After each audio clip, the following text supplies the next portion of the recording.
everybody from Shoreline Stadium here. Scott Oshman joined along with our expert football analyst, Mr. Tim Boyle. Tim, how are you? Fair to Midland, Scott. Fair to Midland? Actually fabulous. Great night here. It is. It's crispy outside. It's full moon. Clear skies, full moon, Shoreline Stadium. Tonight's Wesco 3A South matchup, Glacier Peak and the Shorewood Thunderbirds. Ron's out there right now getting us the breakdown of the coin flip. Ron Henthorn, ladies and gentlemen, no one knows all the little things that Ron Henthorn does. He's the free safety. He plays every position. Maybe he should be the Swiss Army knife, the 5-tool player. He should. And he said it was a 3-2 odds on heads. And you know what? You might want to take that one right to the bank. I'm taking it. So what do we have tonight? Glacier Peak coming in 5-1. Last week the loss to Bothell. Shorewood coming off a big rivalry win, 17-14 off of Shorecrest last week right here in this building. What do we have tonight, Mr. Boyle? Break it down, Boyle. Well, we got league matchup against, obviously, like Shorewood, like you said, 2-4. I think, to me, Shorewood and Shorecrest are very similar teams, similar talent, similar sizes. It was what, 17? I think it was a 17-14 victory. So they're pretty evenly matched. I mean, on paper, Glacier Peak really should win this running away, but hey, what happened last year, Scott? They were losing at halftime, so Shorewood gave them a real run for their money, and I don't think Glacier Peak really took over till like the fourth quarter.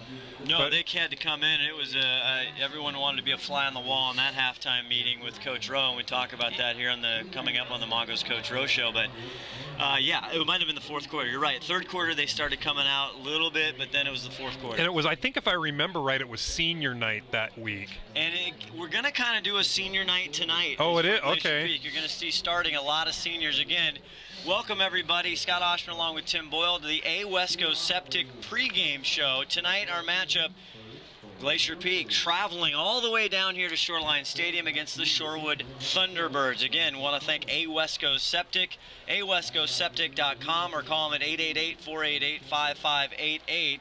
Lou Bunt and the gang. And speaking of that, we'll talk about that a little bit later, but the freshman Colton Bunt getting called up tonight. I think that's fantastic. I'm not sure. I got to figure out what number. Did they tell 24. us? 24 for Colton Bunt, and I've watched him run track the last couple of years, and he is exciting to watch. He really is. I'm actually really looking forward to him getting in the game. Hopefully he will. Yeah, so I'm excited about that. So that's kind of, they do that as like a congratulatory thing where he had some big plays and was it in JV or the he's on the freshman team. Yeah, and had some big plays. So I think Rowe usually pulls him out of class and says, "Hey, you're moving up to the big leagues, pal." It's a big deal for these kids. We talked to the freshman coach Mitchell, and he's pretty excited. He's probably got the jitters right now. And Mitchell, we're talking to him, and there's like 3 or 4 guys that are on the precipice of coming up to the big leagues. Well, again, we're going to talk about we talked about maybe later in the year, maybe playoffs. We'll get for a new segment down on the farm, right? Down the freshman down on faves, the farm, yeah, something like that. But first, at the Wesco Septic pregame show, it's time now for the Hannon's Huddle. Here's what Tim Boyle earlier tonight got from defensive coordinator coach Steve Hannon. Welcome, everybody. Tim Boyle here with Coach Steve Hannon. Steve, welcome to another edition of Hannon's Huddle. It's exciting to be here. Thank you. Hey, real quick, break down the play everybody's talking about. It got 900 hits on YouTube. I know this was an offensive play, but we're going to make you break it down anyway. What happened on the horse collar where it looked to everybody like it was plain as day? What was the explanation on that? Well, what they gave us, the official on the scene gave us, was there was 2 tacklers involved in the tackle. And when there's 2 tacklers involved in the tackle, it can't be a horse collar tackle. Okay, it looked to me like there was only 1 tackler. But well, number 1, there's only 1 tackler. Number 2, that's a rule that I've never heard of before in my life. So there you go. Okay, thanks for clearing that one up. real quick, last week, a little bit of a struggle with Bothell. What was it seemed to me like his passes were really on the mark, tough for the defenders to defend. What was your observation? Well, that's exactly it. I really liked our defensive plan. I even liked where we were at halftime at 21-9. I felt like we made the adjustments we wanted to make. We think we're going to shut them down, which we really did in the second half. Unfortunately, we gave up three fumbles and a pick, which really hurt us in the second half. But I felt like going to halftime, we were in pretty good shape. You're right. There's a 4th and 15 on that first drive. We are hitting the quarterback right in the face when he throws the ball, and it goes right. I mean, it's a beautiful throw. What are you going to do? And then he gets, I got my best defender on the slot receiver, and we're rushing the quarterback. We get to him. He gets rid of the ball just in time, and the kid catches it over Trey and outruns us to the end zone. Besides that, we played pretty good defense. Hey, I'll talk to you in a minute, as you know. Yeah. He's photobombing. Oh, that rotten Shorewood guy. We're going to have to get him tonight for that. So enough of last week. What happened? What happens this week? What are you looking for? They're not obviously as strong as Bothell, but what are you looking for this week in their offense? Well, number one, we have to go to work on ourselves, and we got to get better at what we do and not worry too much about who we're playing. That's number one. But always every offense gives us a little bit stuff to be concerned about. And they run a split back offense that's kind of deceiving. They have a good running back that runs the ball well. Which one? Because it looked like they have two that's got some. Yeah, well, they got a bruiser type guy, 44, and then they got the smaller, quicker kid that stands next to him. I think it's number 2. It's hard to see on the film. 2 or 5. One of them's averaging 11 yards per carry. It's got to be the smaller guy. He's really quick. And it's deceptive. So it's hard to get a read on what they're doing. So if they can line up in split backs and run the ball, that's what they'll do the entire game. If we can get them out of that formation by forcing them to throw, then we're in pretty good shape. Very good. Okay, thanks for your time, Steve. Good luck tonight. Thanks.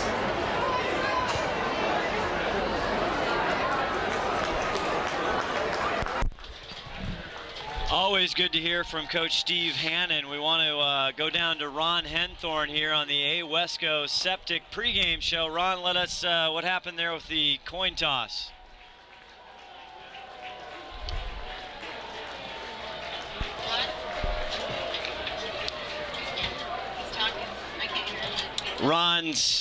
We'll get Ron going again real quickly. We'll get some information from the coin toss from Ron Henthorn. Moving on, let's talk briefly about last week. Huge game, Glacier Peak Bothell at Snohomish Veterans Stadium. Game started to get a little bit away from 42-23, the loss for Glacier Peak. Again, have not kind of broke the code on Big Kingco football. No, and you know what? They looked really good in the first half. In fact, there was a couple lost opportunities they had in the first half. They were driving right at the end of the half, too, and I think there was a missed field goal or something at the end of the half. I think that was maybe the 48. Yeah, the 48 and he did yards that one, got tipped. And poor Pettit, it was his birthday, and I think it was a high snap, and he didn't quite get all of it, and just a lot of lost opportunities. Then the second half, it kind of reminded me of last year. Things just kind of got out of hand. But Bowers, I said it several times, and some of the other coaches have said the same thing. His passes were so perfect.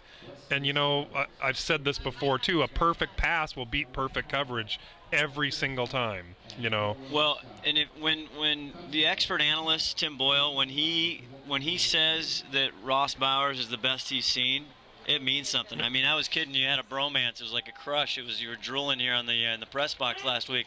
Heck of a player. Yeah, he really was, and he really is. In fact, some of the coaches even said that he's better than anybody they've seen in the last couple of years. And then there was Kainoa Wong's incident on the near sideline, what's got over 1,200 views on the STSPN Facebook page, the horse collar. You know what? I'm still a little upset about it, to be honest with you. And then when I watch it again, my blood pressure starts rising. That was a brutal horse collar, and how the ref didn't see that when he's standing right there. Well, he saw it, but he tried to, and if you heard Hannon, he tried to break it down, saying, well, if 2 people are tackling him, it's not a horse collar, which 1, that's not true, and 2, there was only 1 guy tackling him, and he actually hurt him on the play. So, brutal call, and then we end up getting flagged for it, and ridiculous. Well, we talked a little bit about that. You saw Hannon. We were talking to the coaches. And speaking of his thoughts, head coach Roy Rosenbaugh. And it's time now for the AWESCO Septic pregame Mongo's Row Show. Here's what Coach Rowe had to say earlier tonight. Yeah, we're going hunt. Welcome to this edition to the Mongo's Row Show. Scott Oshman joined with Coach Rowe. Rowe, how are you? Good. Quickly, last week the Cougars came into Veterans Memorial Stadium, had their way, hung tough there. What's your thoughts on that game? I was proud of the kids. Like I said, I thought they battled for 4 quarters, and I thought we played with them for a while and made a couple mistakes. And against really good teams, you can't make mistakes. Yeah, we were just talking about the Huskies and the Ducks, which congratulated you on that. So, little karaoke. You want to hit the tunes tonight with this song? It's a great song. And they were playing some Steve Miller earlier, a little Abracadabra. I can do that one too. That's good stuff. You chime in at any time, interrupt. Oh yeah, I don't want to mess this song. We'll wait till the next song. We'll see the next song. What are you looking for tonight? The Thunderbirds. Now, they put one on you in the first half last year. I'm sure I don't have to tell you that. And then you had to kind of have a little meeting at halftime. What are the kids' mentality this week? Yeah, we talked about that. And I think the kids are determined to not let that happen again. Obviously, these guys, they're playing hard. They're coming off a big win against Shorecrest. And they're young, but they've got a little confidence now for that win. So we'll come out and try and get after them early and hopefully not have a repeat of last year. And do you have scripted quarterbacks again tonight, once again, where Corwin and Brady and maybe even McCoy? Yeah, we'll have Branson start quarterback and he'll play. And we'll get Brady in sometime in the first half, probably about fourth series or something like that, and get him some reps just so he has those meaningful snaps, which is hard to get a quarterback in. You want to make sure you do that. So we'll get him in and hopefully we can get everybody in. All right, best of luck. That's the Mongo's Row Show right here on STSPN.com. Next week, maybe we'll get them to karaoke and sing. This is a little Maroon 5. Is this? I couldn't do this song, though. All right, we'll be back. We'll be back with the starting kickoff and then more of the pregame right after this. Yeah, you heard from Coach Rory Rose about having fun. Next week, I'm telling you, Tim, we're going to get the guy to do karaoke on the Mongo's Row Show. I know. What was he singing before the game? He was talking about Steve Miller Band. He has some. Maybe we'll get some requests. You put in your request now. Hit us up on Facebook, STSPN. I got one. I got a request. As long as it's 80s music, we're good. That's right. He's the 80s savant, ladies and gentlemen, Tim Boyle. A Wesco Septic pregame show, and we'll get back to Mongo's because we got some new stuff going on at Mongo's that we'll tell you about later. But for right now, it's talking about A Wesco Septic. Check him out, awescoseptic.com, 888-488-5588. It is the A Wesco Septic pregame here, right here on STSPN.com. Real quickly, as time runs down here, let's go through a couple of these players to watch in the guys in the green jerseys and the silver helmets, the Thunderbirds. You got to start with their quarterback, sophomore, Aaron Okamura. Yeah, and I'm trying to think what his numbers are. He's struggling a little bit, but I think they're running the ball a little bit more than they're passing the ball. And kicking off, Tim. Here we go. It's a little runner back down to receive. That looks like Berg up the gut.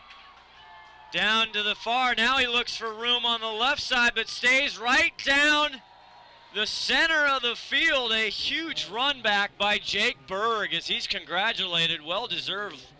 Yeah, and it's all the way down to the Shorewood 36-yard line. So excellent field position again for – this is kind of like what happened when we played Shorecrest. We just had great field position all night long. Branson Corwin, we talked about last week, had trouble holding on to the ball. Looks like he's got a glove on one hand. Gets it off to – that looks like number 32. Again, it's senior night tonight, so they're playing, and that looks like Adam Johnson, the senior, as he comes up hobbling a little bit. And it was senior night when they played them last year at home, so some different faces you don't always see, and that'll probably last throughout about the first quarter. Yeah, so brings up 2nd and 8 here. They are in great field position on the 33. Fakes it now. Branson's got it, but it gets away. Unbelievable to get away, and he's running on the left side. He's finally tackled, gets back to the line of scrimmage, but Branson Corwin, boy, Houdini getting out of the hold of a great Shorewood tackler there. That was a real heads-up play just for him to get back to the line of scrimmage, because I think he would have lost about 12 yards on that play. So a lot of running for no gain. Testerman back there. There's also, we'll talk to Rob Peschel, the head coach for Shorewood. There's a couple kids he really likes you'll see on the D line. as he fakes the handout. Now pitches it out to number 20. That's going to bring Branson up Branicott, and 4th down, Scott. So fourth and about 8, I think. let's see where they mark it. They're going to say He's probably in field goal range, but looks like they're gonna go for it. more on Branicott. His father, George Branicott, probably very excited. Barnicott. His father, Excuse me? George Blanda? No, George Barnicott, and he actually Mac and Jack. Are we talking beer already? Yeah, he does Mac and Jack at Mongo's as he swings it out. Again to Barnicott. Makes a move. Nice shot by Barnicott, pushing his blocker. Great job. Drew Liner, the Freightliner. He was the engine that time. He was, and that was a great heads up for him to get that first down. They had him back by the line of scrimmage and breaks through about several tacklers and kind of found his hole there. Glacier Peak first down. Now they are in business here with 9:56 left to go in this first quarter. 1st and 10 at the Shorewood 16-yard line. Pinka now in the backfield along with Corwin. Corwin flinks it out again to Barnicott. Barnicott, though, met hard, and there's big 44 and 13 for Shorewood, and that is Harrison Jacobs. You'll hear more on the offensive, and also Spencer Jacobs. It was the brothers, the Jacob brothers, with the tackle. You know, actually, Shorewood's doing a pretty good job right now keeping Glacier Peak in check. They've really only had one positive run here. Brings up 2nd and 11 here for Branson Corwin. Branson fakes. Now the first pass over to Barnicott. He is unloaded, and that's Angelos Pere. How does that not a flag on a defensive player? Because he just absolutely lit him up. Barnicott down on the ground. Let's hope he's okay. We were talking about his father, George. He's Mac and Jack, and guess where you can find Mac and Jack? At Mongo's. Absolutely, but I can't believe the hit that was laid on that kid. And I'm really surprised they didn't throw a flag, because you can't hit a defensive player like that. And it looked like the ball had gone away, so. And we're also excited to tell you tonight, Tim, we are live streaming at Fred's Ale House Tavern. They're our halftime sponsor, but hello to everybody at Fred's. Hello, Rivertown Fred. Ale House. And I know Friday nights down there, it's probably a packed house. I've been down there many times on Friday nights, and it's you got to have a raffle ticket to get a seat down there sometimes on Friday nights. It's tough, and they got great food there, as well as Branson. Good thing, Branson, 5'11", 170. He looks like he's okay. He's now running off the field. Probably got the wind knocked out of him by where that helmet was sticking right on his chest. Again, unbelievable they didn't throw a flag on that. I mean, it was clean, but he's a defensive player, and they've changed the rules on that a little bit. I'm not sure. I'd have to look back. Look again. That ball looked like it had already sailed by, and then he laid a stick on him. So, 3rd down and 11 for Branson Corwin. Back to pass. Now going over the middle, off the fingertips of number 89, and that's going to bring in the weapon, Scott. 4th and 11. I think. They're not going to go for that. But intended receiver was Deathlison, who's played great on defense this year. Senior, got some time on offense. They tried to throw him the ball. So they'll bring out the weapon for about a 30. I think it's going to be about a 34-yarder, is what this, if my math is correct. It looks like it's placed right on the 24. So 34-yarder for the weapon. Talking about the weapon, saw him at the Honor Society. The hold is down. It's a good hold. The ball is up, and it is good. Okay, now that one, Scott, you see where that landed, and that was a 34-yard field goal. That would have been good from 55 yards. I'm telling you that right now. That went deep into the track. Well, we saw. Okay, how about push-ups? Push-ups. And while they're doing the push-ups, let's go down to Ron Henthorn. Ron, what's going on down there? See if we can get Ron right now. Boy, we'll have. Oh, there you go. So I'm down on the field. Just talked to Branson Branicott. He says he's just fine. He's ready to go. No problems. Did he just get the wind knocked out of him, Ron? It kind of looked like that to me. All he would tell me is he's fine and ready to go. Okay. We also have number 32 down here, Adam Johnson, who kind of has a bad ankle. I'm not sure exactly how bad it is, but he's sitting down here on the bench, so not sure he's going to go back in for a while. Back to you guys. Thank you, Ron. Great stuff always from Ron Henthorn. Yeah, Adam Johnson got that carry, and then he looked up a little hobbled. Also want a big shout-out to the Wygants out in North Carolina. Rob Wygant helping our statistician John McClain keep spotting for him. So hello to Rob and Aaron Wygant. Aaron, a freshman in North Carolina. We can talk about that game, and that one hits the blue turf for a touchback. But I don't know, Ron, Tim, did you see the North Carolina-Miami game last night by any chance? I did not. I was actually flying home from Jacksonville last night, so no, I missed it.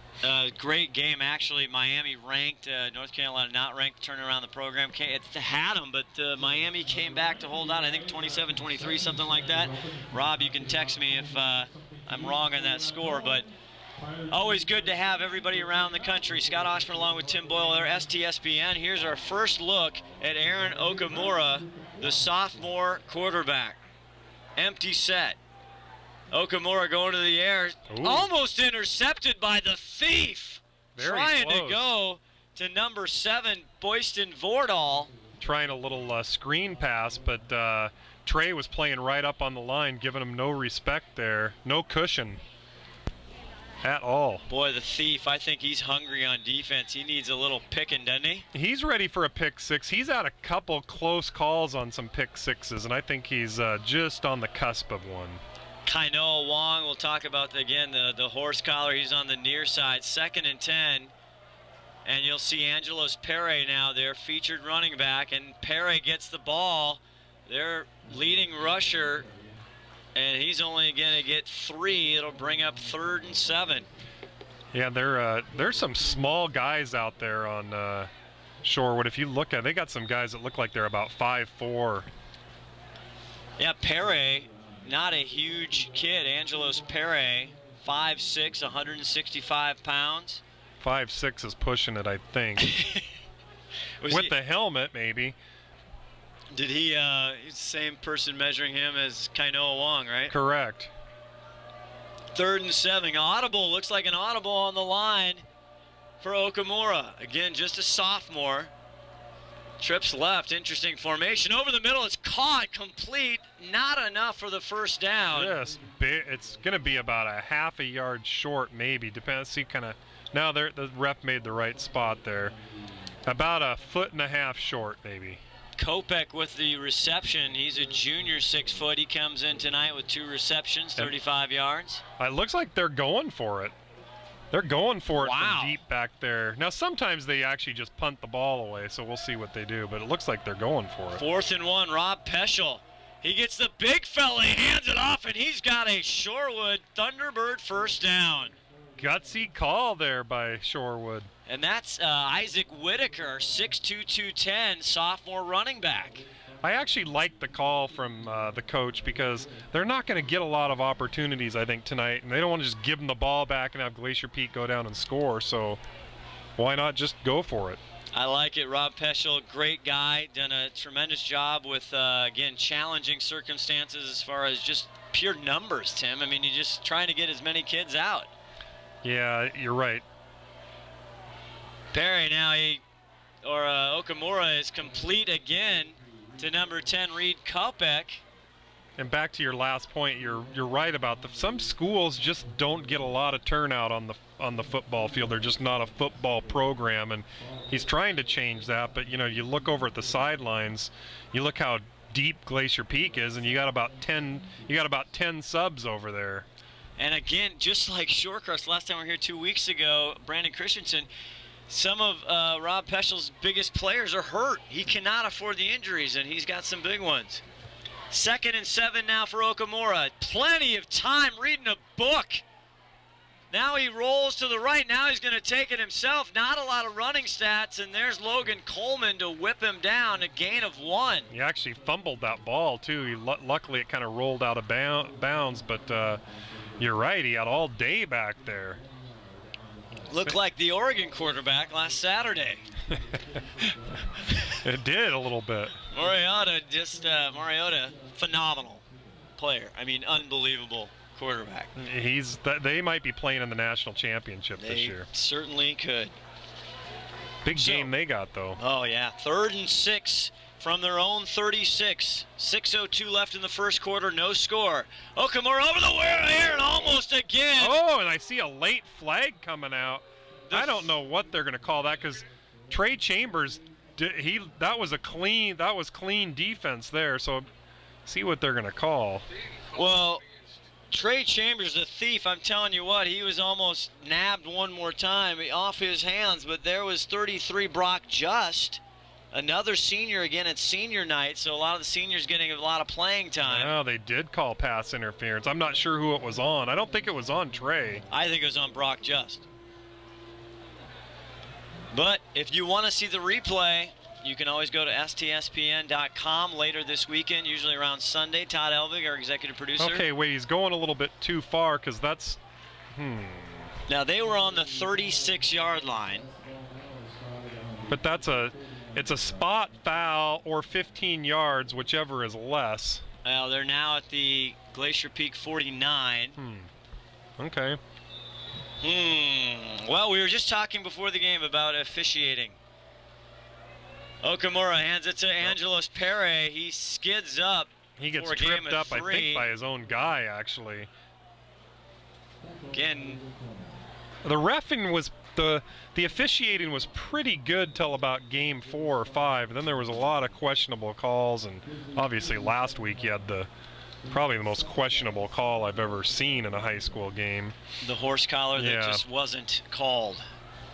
2nd and 7 for Okamura, the sophomore. Back to pass. Now he's getting pressure from Coleman, and Coleman's there and brings him down. And Coleman, being a wrestler, you see how he kind of swings everybody down like it's a takedown. What's your armband? You have green on one side and red blue on the other. Green and red. Green and red. Yeah. I should know that, Tim Boyle. But yeah, he kind of tackles those guys like a wrestling move. Now, brings them right back to the mat. What's we do have to get back into the wrestling. It's mode. coming up. Coming back. up, my friend. We'll wait for our first chicken wing. Want to see the Snohomish match. 3rd and 14. Now they're back on their territory, the 46. Fake, now he hands it off, but nowhere to go. Drew Liner, the Freightliner, powering through Scotty Newsom and the gang. Big loss. Yeah, it was big. Drew Liner got him right away. Got his arms around his waist and flung him down. 4:21 left. Scott Oshman, Tim Boyle, STSPN.com. 4th and 16. You got to look hard on the playbook. But again, Rob Peschel. No, I think he's going to punt this one. Not a lot of plays for 4th and 16. You got about probably 2 in the playbook. So, first time Interesting. punt, but here comes in motion. No, it's a fake punt. The pass going, and it's caught! Down at the 30s at the 26-yard line. And he gives up a big, that's Cameron Testerman. And you saw number 7 go in motion, and right when you saw him going in motion, you're like, okay, there's some trickery going to happen here. Credit Spencer Jacobs, the sophomore there, the punter with the fake punt. Is he the one that threw the pass? He is. That pass was right on the money. He's the backup quarterback. Jacobs to Testerman. Yeah, he threw that right in the right spot. Boy, we're going to have to start calling Rob Peschel the Riverboat Gambler. No kidding. He's going to get back in the bus there with Rowe. So 3:42 left in the first quarter. Huge play for the Thunderbirds. 1st and 10 now on the Glacier Peak 27. And look at Perry, number 1. If he's 5'7", I'm like 6'4". 5'6". Well, you're a big man, Tim Boyle. I'm not that big. Now, Okamura fakes it to Perry. Okamura now flushed out of the pocket. Running left. Now he's going to tuck it. Got some room on the sideline. That's going to be a late hit on number 50. I think, is that Peterson? That is Zach Peterson, and here's the flag. Yeah, I saw. I mean, he He was about 5 yards out of bounds when Peterson was still tackling him, so I'm not sure what he's thinking there. That's going to be half the distance there, so an automatic first down. He had a few yards on that. A nice job. We were looking before. Aaron Okamura, not a lot of running attempts. Actually, been sacked quite a few times. It is a personal foul, is what they're calling. We'll see what. Maybe we can get Ron's take on that. But from here, it looked like he was well out of bounds when he was tackling him. Let's check in with Ron Henthorn.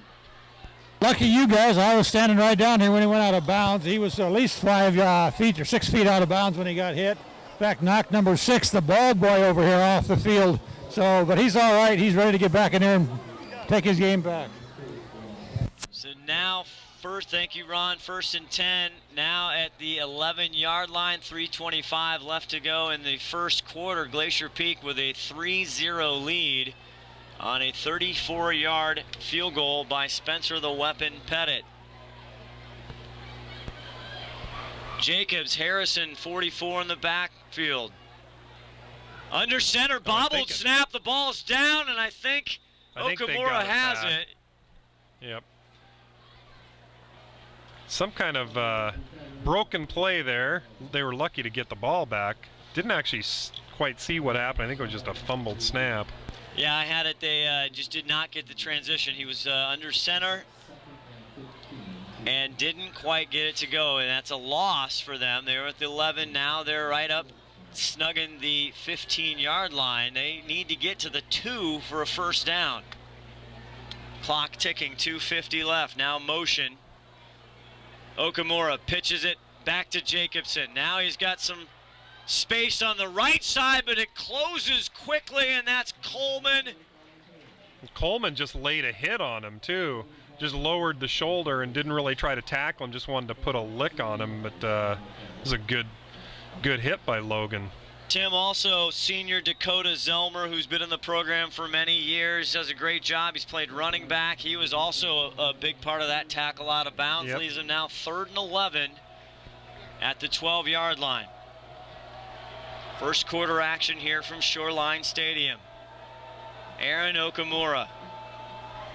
He's got Angelus Perry in the back. Coleman comes hard. Newsom on the right, and he has to get rid of it. It's going to be intentional grounding.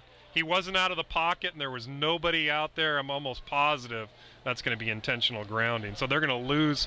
It's going to be loss of down right at the spot. That's a good old-fashioned sack sandwich. He had Coleman coming from the right, had no idea Newsom was right behind him. Yep. Doesn't really cost him anything because it's just going to be where he would have got sacked. So pick up the laundry there. Oh, they're waving it off. Where's your challenge flag? Oh my goodness! I thought that was didn't think he was outside the pocket, and he didn't even get it back to the line of scrimmage either. So I thought it was a intentional grounding of 3 ways to Sunday there. And they're lining up for a 30-yard field goal. 30-yarder, and that's Isaac Whitaker. A left footer. Bad snap. They try and go in the end zone, incomplete.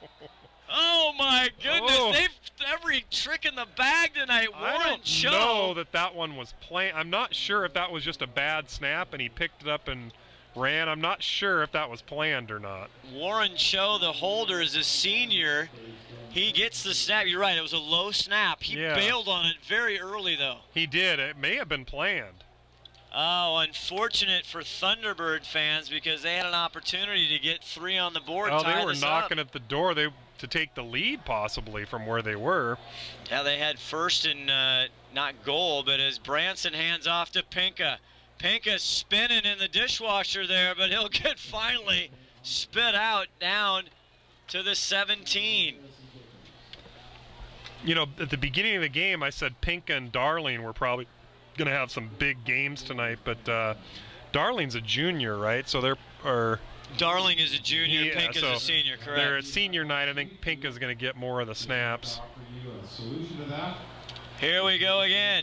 Oh, Pinka's tripped up, and that saved him about 10 yards because he was off to the races possibly. Nice play by Riley Teeters, number 50 for the Thunderbirds. Big shout out, Tim, to freshman player and receiver Jackson Murphy watching this from home. Love it, Jackson Murphy. Check us out. Talk to us on Facebook as we're sitting here 1st and 10 now from the 23. I think Coach Mitchell mentioned Jackson Murphy today when we were talking to him. Pinka now with another pickup of maybe 3 or 4. He was, and it was really fun to talk to Coach Mitchell, and the tackle there by big Chris Lee for the Thunderbirds. But boy, his eyes lit up when we said, "Hey, what do you got down there?" He goes, "We're wealthy," is what he said. And I like that term. I'm going to use it. 39 seconds left in the first quarter. 3-0 Glacier Peak. Branson Corwin fakes a pass, incomplete. Just over, that's number 20. He's the guy that got hurt. Barniket. Yeah, he's the one that got the wind knocked out of him, and just a little bit over his fingertips. Just almost got that the second time they were down in threatening in the red zone. Overthrow just a little bit from Branson Corwin. Now gives them 3rd down 7 from their own 26. The offense needs to start clicking a little bit here. They're just not, the tempo's just not right. Interesting, Branson had some issues holding on to the ball last week. He's got a glove on one hand. He's getting sacked, and he gets hammered. He got just drilled from the blind side there. And that was Spencer Jacobs. Man. Oh, my goodness. And that's going to bring up 4th and probably 12 or 13. Boy, oh boy, that's 16. probably one of the most violent sacks we've seen of Branson Corwin this year. And Spencer Jacobs, the sophomore, they're very young, but I'm going to tell you right now, the left tackle missed his assignment on that one because that guy came in unmolested and just drilled him. End of the first quarter, Scott. that'll do it for one. Glacier Peak looking a little rusty. The Shorewood Thunderbirds were threatening, had a chance to either go ahead or tie, but that'll do it for 1 quarter. You're watching Glacier Peak football on the Snohomish Times Sports Network. We'll be back with more action right after this.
Back with the start of second action, STSPN.com. Getting a lot of Aaron Wygant coming in. We got Mahea Wong. We got Kruckenberg's liking the page. Here's Spencer Pettit, the weapon, with a punt.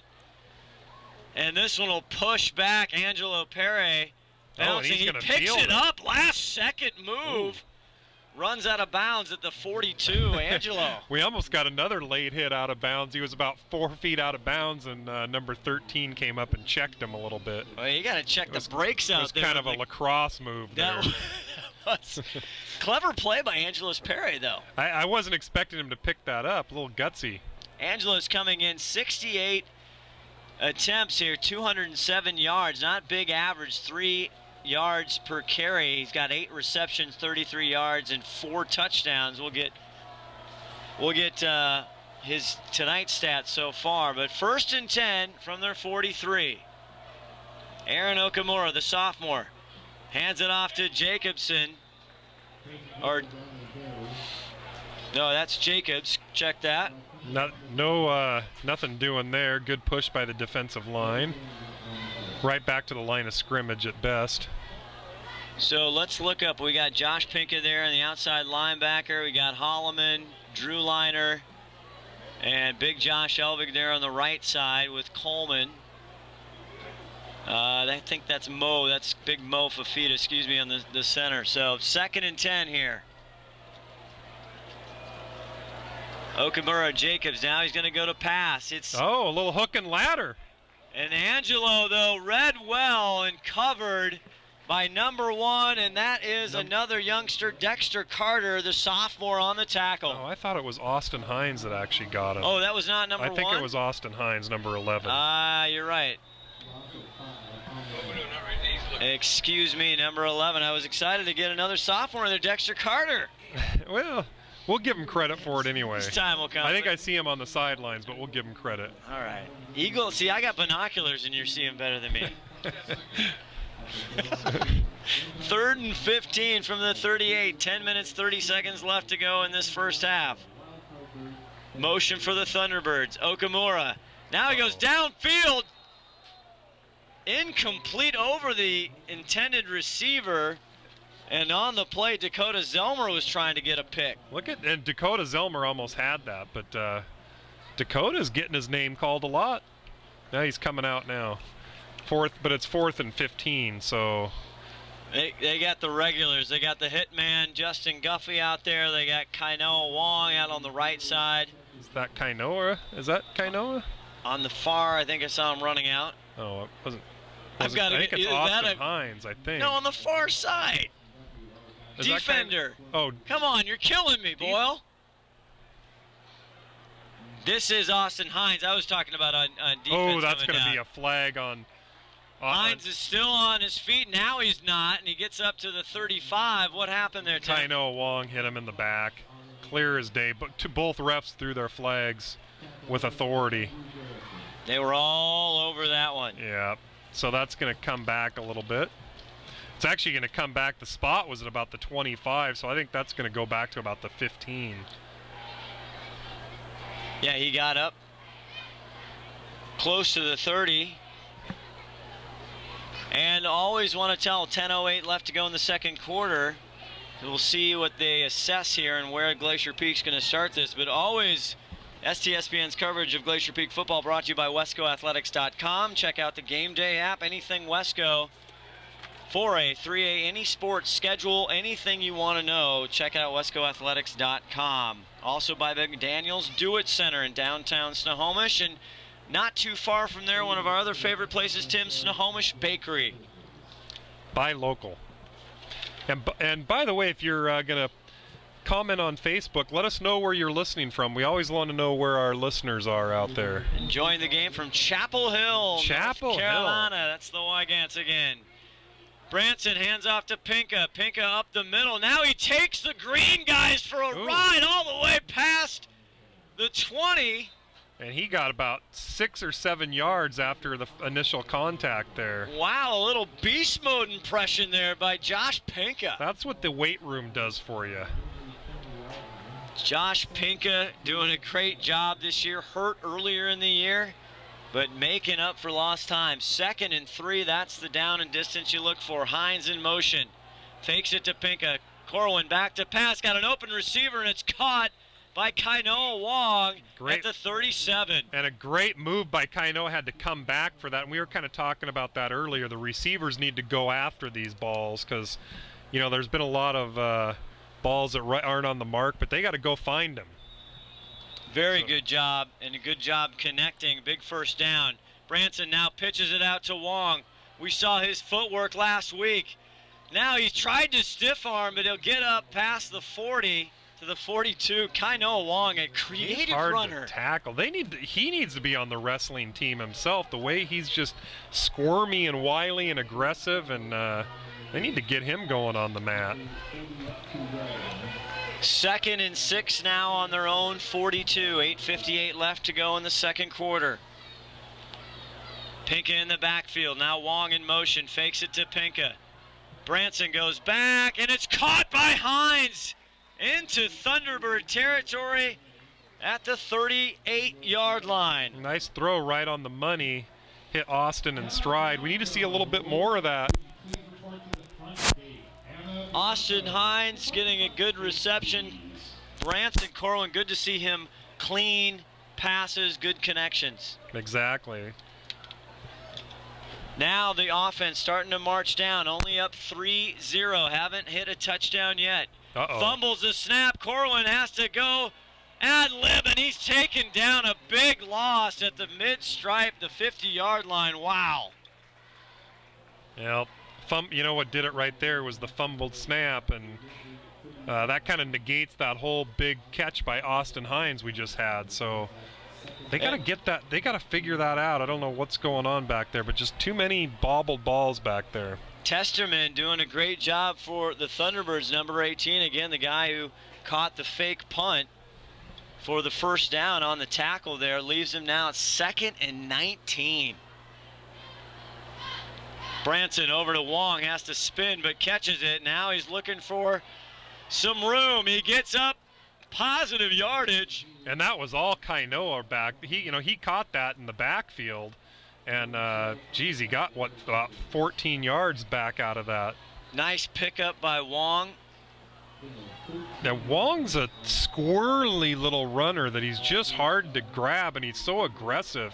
You don't expect a guy that size coming straight at you. No, and he has great visions. 3rd and 6 now. Fakes the pass, going out over, and it's caught by Hines! And he is upended by number 3, Warren Cho, and kept the ball. What a catch by Hines. Wow, and that went just over the fingertips of number 3, the defender back there. Cho. Yeah, and Kainoa just went after it. Wow, what a catch by Austin Hines. A big first down. They were at 2nd and 20 plus as Branson now back to pass again. Going the far to Hines again, and he catches it. Is it a touchdown? Oh, they're saying he didn't catch it. Really? They're saying no. From here, it looked like we didn't have the angle on it. Ron's right there. We're going to have to go to Ron on this one. Oh, and there's a flag back here, too, so we'll have to watch that. What's going on, Ron? What happened there? We're not getting Ron. Nothing from Ron. We'll check back with Ron. Definitely, if Ron's there's in and out tonight. And there's a flag back, which looks like it's probably a holding, as if I had to guess. From where the flag is, it's usually a hold. I want to see the replay right now. I thought Hines. Did you think Hines got that? I thought he caught it. Oh, and to make matters worse, it's holding on Glacier Peak. So not only does he not catch it down by the 1-yard line, they get a holding call. Penalties, penalties, penalties. I know it drives the coaches crazy, and that was such a big play. Incomplete still, but that pushes them back. Now they're again at 1st and 24, way back on their third on the Thunderbird 36. Another bobbled snap there, kind of, and Pinka now he actually gets it, tried to get it stripped, but Pinka up the middle. Pinka moved the pile pretty well on there. Probably got eight yards back there. He'll get something. Still going to have a long way to go to get a first down. 2nd and 16. Nice run by Josh Pinka. 6:32 left here in the second quarter. Corwin fakes it. Now it's back out to Wong, running around. He's got Drew Liner in front of him, but another great play by Testerman. Well, see if it's a manageable third down. It's probably going to be about 3rd and 12, they're saying 3rd and 14. He's at the 26-yard line. Well, the good news is we're still in the weapons range right now. And I think, the weapon's been to yoga this week. I think the leg's feeling good. Branson back to pass. Going over. He's got Wong wide open. He catches it. It's a Glacier Peak first down. A great pass. Now, Wong runs a great route right there, and Corwin stuck it right on the money. Corwin's on tonight as far as passing goes, more so than I've seen him this year. Branson Corwin doing a great job. Big first down grabs tonight. We'll get the statistician John McClain here. We'll look to see what they're doing for passing. 1st and goal, and there's Pinka almost. He'll get to the 2 or 3. Nice job to reward Pinka. Maybe you give it to him again and punch it through for the senior. He's a senior. I'd say give it right back to him. But Pinka actually going to come out. Timeout has been called by Shorewood. That's their first timeout in the first half.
again on the carry.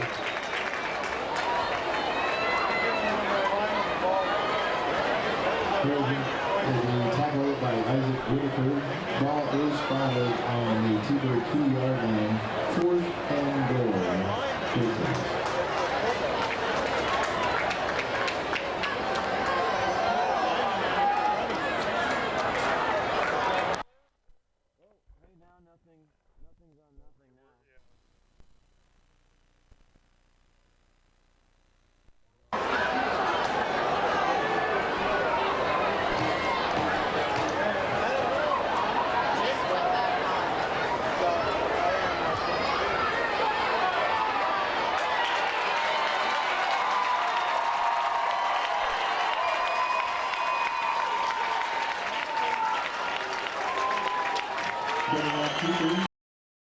At the T-Bird 2-yard line, ball goes over on downs. 1st and 10, T-Birds.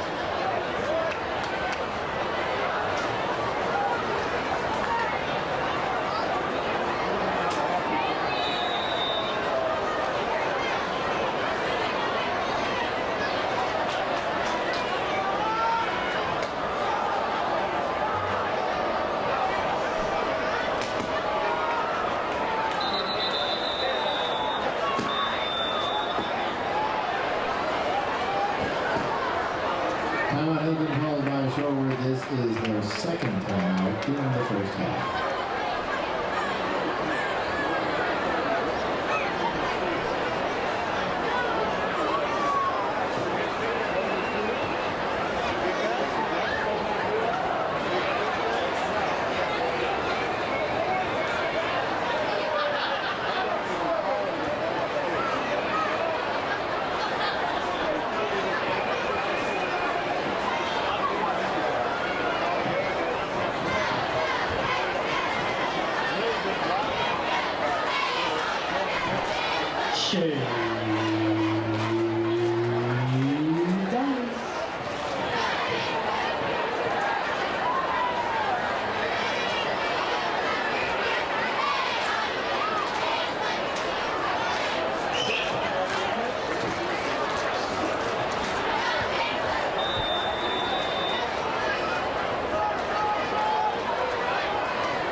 Hey, we've got about 3 minutes, 55 seconds left in the 1st half. Don't forget, ladies and gentlemen, our concession stand is open. It's located just a little north of the main entrance.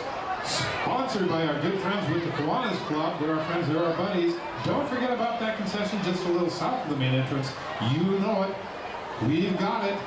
It's not just regular shaved ice. No, it's Hawaiian shaved ice. All the flavors you expect and enjoy. Go check it out. Enjoy the rest of the show.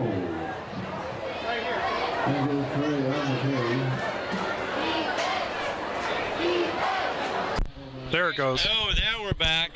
We're back. We're back.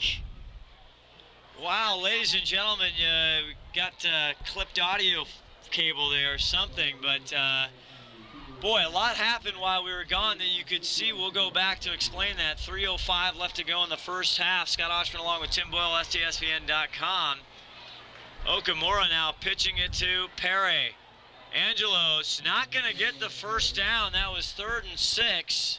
And if you missed it, what happened down at the goal line? We had like 1st and goal at like the 1, and we couldn't get it on 4 downs. And they were putting in what they put in, Hensley, and they had Josh Pinka came out. They had big number 56 Nick Hensley come in twice at running back, tried to get him in. Great job by the Thunderbird defense. Stopped him. Then they tried a little option with Pinka, and Branson Corlin tried and couldn't get in. yeah, 4 downs. That was a 4th and great goal. goal line stance by the outmatched Shorewood. Do we try to go down to Ron Henthorn to tell us what happened there? I don't know if Ron, if we can hear you at all. We'll try him. Let's give it a try. There we go. There we go. All right. So, yeah, you guys saw an interesting bunch of plays going on down there when they brought some seniors in, trying to get the linesmen to make touchdowns. Obviously, didn't work for them, but a nice try to get some seniors some different positions and different timing in there. So I think Coach Rowe is trying to mix things up this first half. I look for something a little different coming out the second half, probably. I look forward to your Fred's Rivertown Ale House halftime. 4th and 3. Chat, 4th and 3. The punt. This time they do get it away, and they're going to let that one go. Bounces. Ooh, it's going to take a great bounce. Almost up to midfield there, Scott. About the 47-yard line or 48-yard line. That was a nice job against Spencer Jacobs. The Jacobs boys really showing Harrison and Spencer doing a great job. Well, Both sophomores. I think if you ask any of the coaches down at Glacier Peak, they're going to be a little disappointed that it's 3-0 right now, and they've blown some opportunities, especially that goal line stance there. That was ridiculous. Nick Hensley tried to push it through, but a good job. And now Brady Souther's out. 2:36 left. 3-0 Glacier Peak. They throw it out to Elliott. Elliott tries to get something going. Passes the 40. Close to a first down, too. And Leon Elliott, he's a guy that they need to – it'd be nice to see a little bit more of him. Glad to see him getting a little action. A lot of changes now. Brady Southern, the junior, got his big first start back here actually 2 weeks ago against Shorecrest. Matt, the Brunswick darling, in the backfield. Brady flips it to Berg, and Berg couldn't handle it. Too hot of a pass. It was kind of behind him, too, so Brady was getting some pressure there. Leave it 3rd down and 2 now at the Thunderbird 39, but coming into 2 minutes left in this first half, 3-0 Glacier Peak. Wow, I did not see that coming, Tim. Yeah, they're going to really have to open it up in the second half because this is just like last year. It's deja vu all over again. It is. We were just talking about that. Just crazy. Southern now back to pass. Has time. Goes over, and it's caught by the Thief. Still on his feet at the 15. The 10. Finally taken down at the 5. Trey the Thief Chambers went up and got that Perry there for the tackle, but Trey the Thief. Not only that, more importantly, after he got drilled right in the chest, and he just kept going. A great job. Perry and Warren Cho, number 3, was on him, but he took them for a ride. Ball down. Brady has to cover it up, and now they're at the 10. Kind of the theme for this year, isn't it, with Glacier Peak with those snaps? Boy, they have just got some, I don't know what's on that ball. Again, weather-wise, we have people watching from all over the country and the world. A beautiful October, crisp fall night here. Clear skies, full moon. Temperatures in the low 50s. Southern back to pass. Now he guns it wide open. Who was that? Glacier Peak. That was Trey that was Chambers. The Thief, and he's going to be kicking himself on that one. Trey Chambers looked like he just turned around, was wide open. Turned around and kind of hit him right in the numbers, too. 3rd and goal from the 10. Brady Southern. Now Berg's in motion. Brady back, flips it out to Berg. Berg, one guy to miss, and he makes him miss. Now he's at the 5. He will not get in, but to bring in a 4th and goal, what do you do here, Coach Boyle? Well, I think I don't know. Hard to say, we got a Shorewood man down on the field, and this field's been kind of brutal for injuries. The last 2 times we were here, somebody broke their leg. Man, what is going on here? And see if we can get, they're going to bring somebody in. Again, head coach Rob Peschel cannot afford any more injuries. Yeah, we'll have to try to see who this is. It looks like they're going to, well, let's see. It looks like they're going to go for it. As Brady's now got a knee here. The knee, a good time to tell you. Our Seattle Hills Sport and Spine Physical Therapy score. Glacier Peak 3, Shorewood 0. A minute left to go in this first half. That's right. Now the screen isn't broken. It's 3-0. Who would have expected that? My goodness. Want to say hello to everybody at the Fred's Rivertown Ale House in downtown Snohomish. We're live on the air there. Say hello to everybody there. If you've got your smartphones, give us a shout out on our Facebook page, STSPN.com. And we will talk to head coach of Glacier Peak, Rory Rosenbaugh, Coach Rowe, with Ron Henthorn as the Fred's Rivertown Alehouse halftime show here in 1 minute and 4 seconds. We have an injured Thunderbird on the ground, and Tim and I were talking even before the game about, man, this place is just haunted with us. Every time we're here, somebody gets hurt. No, and I guess fortunately for the Grizzlies, it's not one of their players usually. It's usually the other team that has a wicked injury. And that looks like, I think I can see that's Isaac Whitaker, 24, a sophomore, 6'2", 210. Again, one of the stronger players, and Rob Peschel, the head coach, cannot afford to have any more injuries. No, they're not deep enough to have any varsity players go down.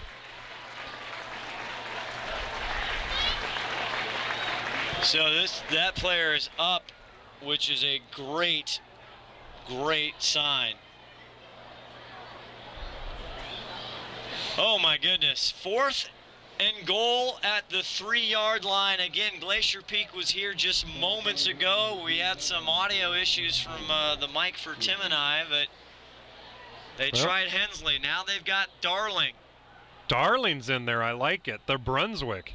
Let's see if he can knock down some pins. And okay, now what do we got? We got a 3rd timeout for the Thunderbirds. Is that their 3rd timeout? I believe. Oh. That is their 3rd timeout. Apparently they didn't like what they saw. That timeout, we're going to take a timeout and see it 4th and goal from the 3. You're watching Glacier Peak football. Stay right here on STSPN.com.